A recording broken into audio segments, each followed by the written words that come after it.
Olá, meu nome é Luana Ferreira, estudante de Pedagogia do 7º período da UFVJM, e hoje eu vim falar um pouquinho a respeito do estágio supervisionado no Ensino Fundamental 2.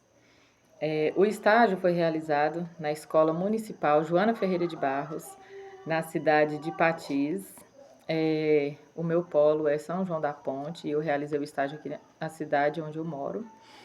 A turma a qual eu fiz o estágio é o 5º ano, professora Jordana, e na turma também tem duas auxiliares, a Lucilene e a Catiele.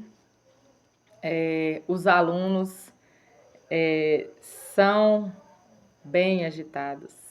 Para falar a verdade, nesse estágio, o que me chamou a atenção em relação aos outros foi justamente isso. Por isso que eu escolhi fazer nesta série.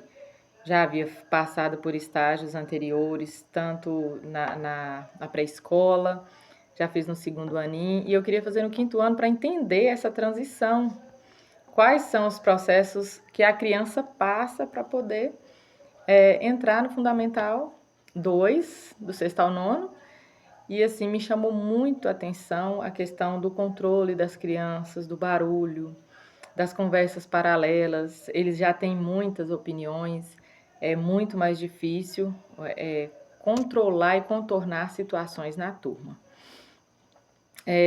Nos primeiros dias foi de observação e coparticipação, a gente ajuda muito, o professor sempre pede auxílio, porque tem alguns alunos que necessitam de uma atenção mais cuidadosa, talvez igual lá no caso da sala, tinha alguns alunos que a leitura ainda era um pouquinho, diferente do restante dos colegas, então a professora pedia que auxiliasse, que sentasse com esse aluno e desse o suporte. Às vezes é só questão de atenção mesmo, o aluno sabe escrever, sabe ler, mas ele perde muito foco ali rápido e acaba ficando um pouquinho perdido nas atividades. Então ela sempre pedia esse suporte. Foram 8 aulas, 8 dias, na verdade, de participação e coparticipação nas atividades. Muitíssimo prazeroso, porque a gente no início se sente um pouquinho receioso se a turma vai receber bem e tal. Porém, eles adoram, é tudo novidade. Os primeiros dias a gente que fica sem graça e eles também ficam um pouquinho, mais acanhados, vamos dizer assim. Só que com 2, 3 dias eles já estão, tia Luana, para lá, para cá, então flui muito bem. Aprendi muitas coisas, porque é um processo de troca. A gente vai levar alguma coisa, mas traz muito mais. É lindo estagiar. O meu processo na escola, a minha função na escola não me permite estar em sala de aula, mas esses dias e esse processo todo educacional que eu tenho passado vem me estimulando para querer cada dia estar numa sala, porque você vê a evolução das crianças, não tem preço, não há dinheiro no mundo que pague.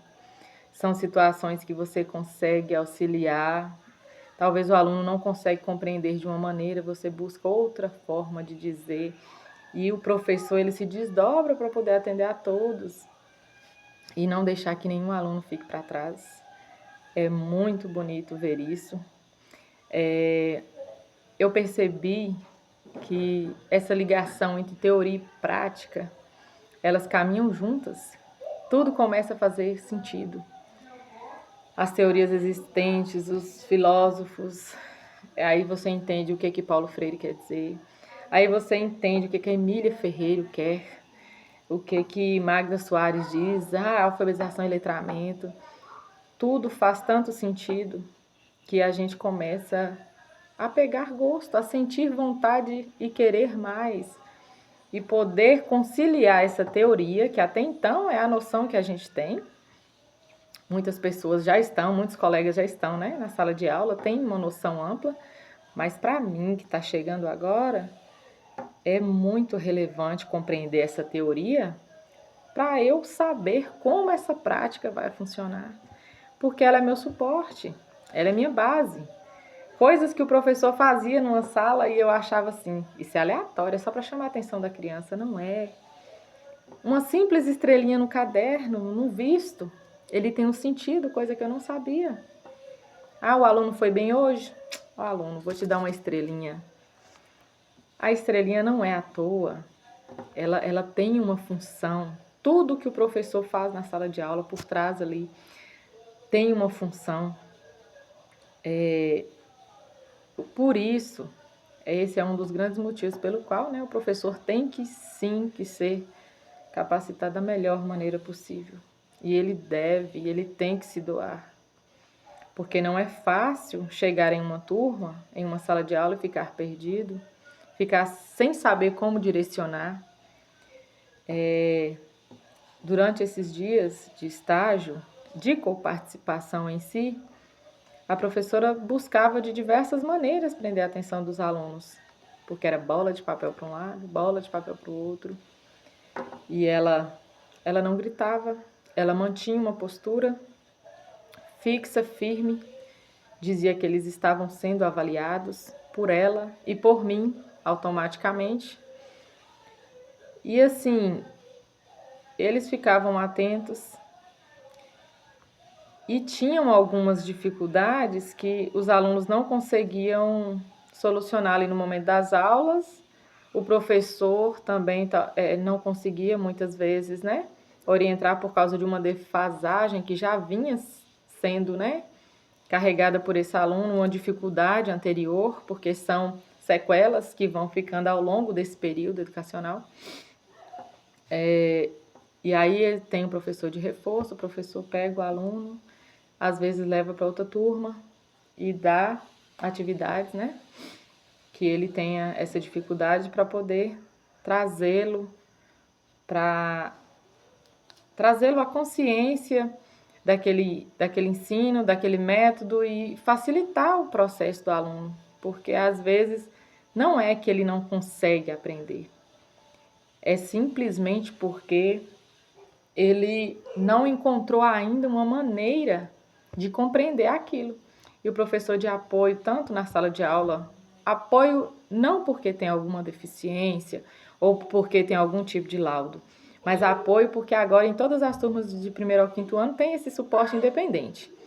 Então tem o específico lá na escola onde eu trabalho, tem específico para esse aluno que tem alguma deficiência, que necessita por causa do seu laudo, e tem essa outra professora que é, na verdade, um suporte, não seria um apoio, seria um suporte, que ela fica à disposição e vai resolvendo, ajudando a professora, conciliando com tudo que for necessário, que precise para dar andamento às aulas.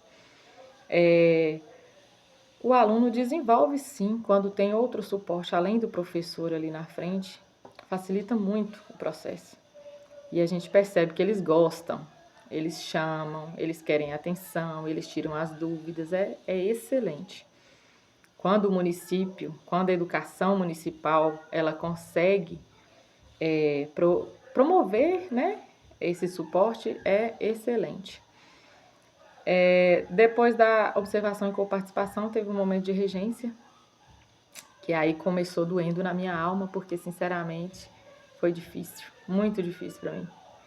Porque eu nunca havia feito nessa amplitude, dar suporte, ajudar, falar alguma coisa. Já fiz, né?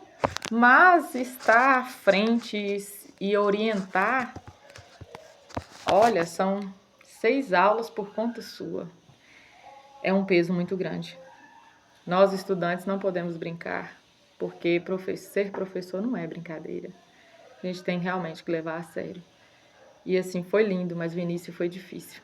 Foi muito prazeroso passar por todos aqueles dias, mas foi muito aprendizado, muita luta, muita insegurança e no final muita gratidão.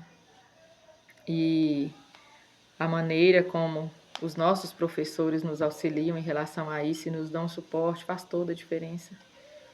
Eu cheguei na sala tendo consciência do que eu ia fazer, sabendo que os planos que eu tinha feito eu tinha que aplicá-los da melhor maneira possível. Inclusive, na hora ainda surgem coisas. Olha, eu podia ter colocado isso, porque ainda dava tempo. Às vezes a gente acha que não vai dar e no final dá tempo. Ocorre tudo bem. Tem algumas questões ali que, né, acaba atrapalhando o andamento da aula, aí você volta e tal, mas funcionou super bem.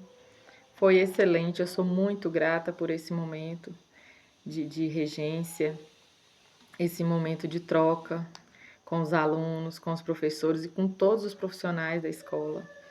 Eles veem a gente assim com importância e uma relevância incrível. E existem os pais que são muito gratos pelo professor dar esse suporte. O professor está ali. Nos dias em que eu estava fazendo o meu estágio, aconteceu uma situação muito complicada na escola. Eu nem sei se eu poderia citar, não citei no meu relatório, mas uma situação muito dolorosa para uma das alunas da turma onde eu estava, de abuso infantil em casa. E assim, isso marcou muito a minha alma. E ver que aquela criança estava ali alegre, todos os dias sorrindo, e ainda continuou depois. A gente tem que amar, a gente tem que zelar, a gente tem que cuidar delas, a gente tem que fazer de tudo para um país melhor, para um futuro melhor, para que essas crianças tenham um futuro brilhante, independente do que elas passem, porque não é fácil. Não é fácil para o professor estar ali na sala de aula administrando e guiando com segurança, e é uma responsabilidade imensa. Parece que esse estágio foi assim uma mudança de chaves e de águas na minha vida, porque além dessa criança, na minha turma, teve outra criança na escola que sofreu um acidente, brincando no recreio, e ela ficou internada mais de um mês. E eu fiquei tão feliz ontem de saber que ela recebeu alta e que ela está em casa. Todos nós da escola choramos junto com a família pelo acidente e choramos agora pela recuperação dela, porque Deus é maravilhoso. Então a gente tem que ver a educação assim, com maravilhas. A gente tem que lutar por cada uma daquelas crianças, e por mais que elas não tenham suporte em casa, o professor tem que ser esse suporte. O professor tem que dar alma, tem sim que dar alma, porque é prazeroso ver o brilho no olhinho de cada uma delas, ver a alegria de conseguir algo, da gente parar no recreio e ouvir. Foi incrível. Elas, tia Luana, vamos jogar bola? Gente, tia Luana não sabe nem para onde vai a bola, mas eu fui. E foi incrível, eu sou muito grata por esse processo, grata à nossa professora maravilhosa, Kiki, né? Porque você não tem ideia das mudanças de chave que você vem fazendo na nossa mente e na nossa vida. Começou lá no início, você perguntando sobre matemática, logo primeiro, segundo período, não me recordo, e eu fiz um comentário lá, sabe? Você me fez buscar coisas de quando eu era criança, e isso tudo move a gente para querer um futuro melhor para essas crianças que estão aí hoje. Esse estágio foi incrível, foi lindo, foi gratificante. E eu não consegui de forma nenhuma colocar no relatório tudo aquilo que eu gostaria, porque tem muita coisa, muita coisa. É vivenciar e agradecer pelas oportunidades. Foi uma honra, muito obrigada.